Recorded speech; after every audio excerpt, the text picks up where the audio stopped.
Assalamualaikum warahmatullahi wabarakatuh. Selamat pagi pemirsa semua. Salam petani kelapa sawit. Tetap semangat, salam semangat.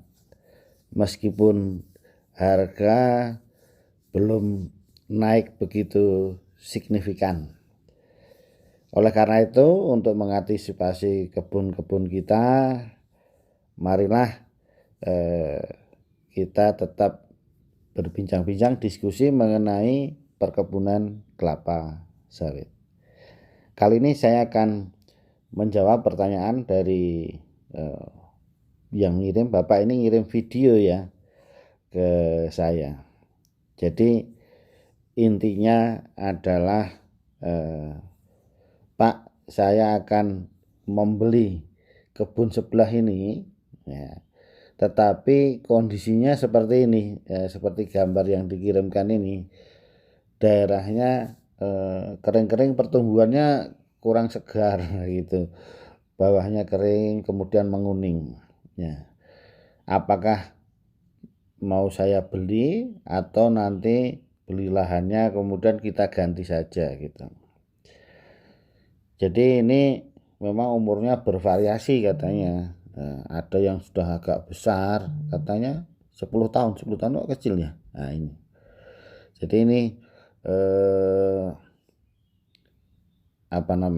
mungkin 10 tahun yang sebelahnya sana tadi nampak bahwa itu lebih tua, mungkin ini mungkin bertahap. Iya Bang, karena ini kan Jadi itu ya kan. pertanyaannya memang orang menjual kebun itu alasannya garis besarnya ada dua atau yang lebih satu karena terpaksa membutuhkan uang. Nah, terpaksa meskipun kebunnya bagus, terpaksa membutuhkan uang untuk kegiatan yang lebih penting lagi, ya kan, misalnya untuk anak sekolah, untuk menikahkan anaknya. Nah, itu biasanya kebun yang bagus pun dijual juga gitu untuk memenuhi kebutuhan. Kemudian yang alasan yang kedua itu adalah memang karena kondisi kebunnya dapat dikatakan sulit dirawat, jelek, sehingga putus asa. Lebih baik dijual saja daripada dirawat juga belum tentu ada hasilnya. Nah ini kebun-kebun yang dijual biasanya yang bermasalah seperti ini, biasa itu ya. Jadi jarang kebun yang top harganya pas tinggi dijual, ya jarang. Makanya beli itu pasti yang agak bermasalah ya, salah satunya seperti ini. Ini di dalam video ini ya juga kita tanyakan, Pak, ini daerahnya gambut atau tergenang? Nah, dijawab ya, tergenang Pak, tapi tidak lama terus kering kembali gitu. Nah ini, jadi ini sudah bisa diprediksi sebelumnya ya kan. Jadi nanam sawit itu ada namanya tanah-tanah marginal, tanah yang memang tidak begitu cocok Iya Bang, karena ditanami. ini kan Oleh karena itu itu ya kan. perlu beberapa perbaikan ya. Yang paling sering adalah di tanah gambut ya, itu paling sering. Jadi tanah marginal yang tanah gambut ya berbagai macam persoalan ya.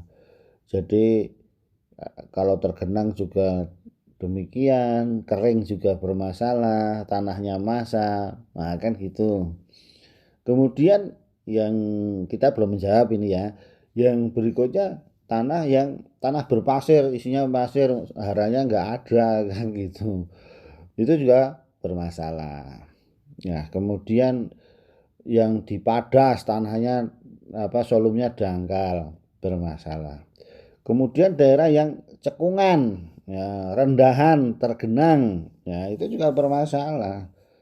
Nah, jadi kemudian daerah pasang surut, ya kemudian daerahnya itu tadi yang utama ya, daerah berlereng, nah, itu kan masalah panennya misalnya.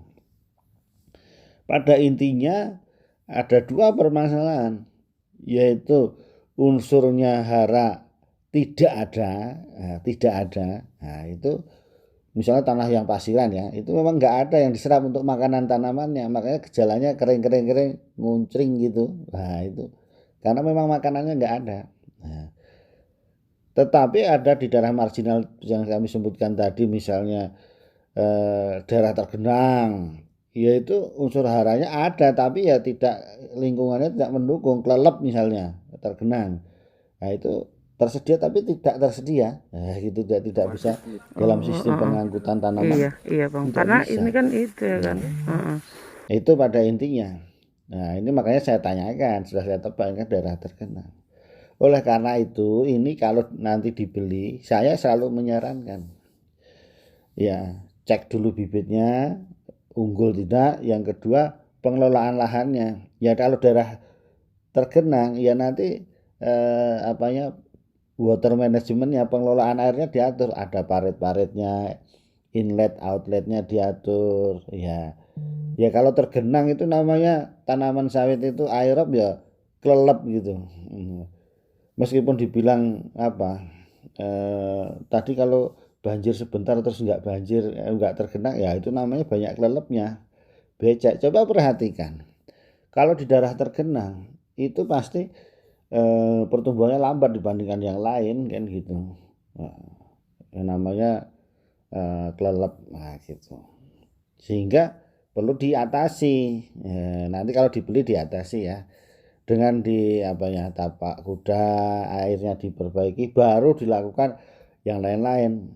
Nah, dipupuk sesuai anjuran-anjuran kita. Jadi itu mudah-mudahan bisa menjawab pertanyaan dari Bapak ini yang eh, bertanya.